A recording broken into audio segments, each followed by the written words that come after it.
Today, I'm going to teach you how to stop AI from scraping your Squarespace website. This is an important privacy feature that helps you control whether AI bots can access and use your site's content for training purposes. Also, if you're interested in business tools that could improve your workflow, I've dropped a few links in the description down below. Let's jump right in. First, open your browser and navigate to squarespace.com.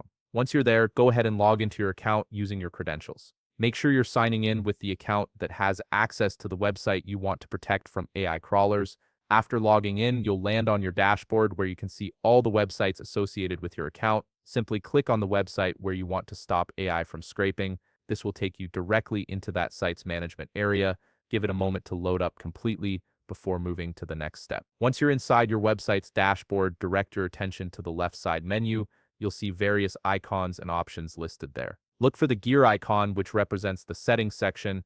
Click on this gear icon to open up all the configuration options for your website. This is where Squarespace houses all the important controls for managing how your site functions and who can access it. After clicking the gear icon, you'll notice the settings panel expands on the left side of this panel. Make sure you're on the website tab. This tab contains all the core settings related to your website's functionality and permissions. From here, scroll through the options until you find one labeled Crawlers. Click on Crawlers to access the specific settings that control how search engines and automated bots interact with your site. Now you'll see the Crawlers settings page.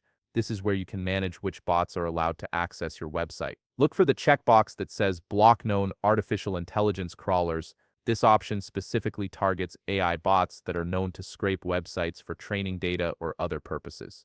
Go ahead and click this checkbox to enable the blocking feature. By doing this, you're telling Squarespace to prevent these AI crawlers from accessing your content. Finally, after you've checked that box, make sure to click the Save button. This is crucial because without saving, your changes won't take effect. Once you click Save, Squarespace will update your website settings and begin blocking known AI crawlers from scraping your content. And there you have it. You've successfully configured your Squarespace website to block AI crawlers from accessing and scraping your content. If you found this video helpful, please leave a like, subscribe, and see you in the next video.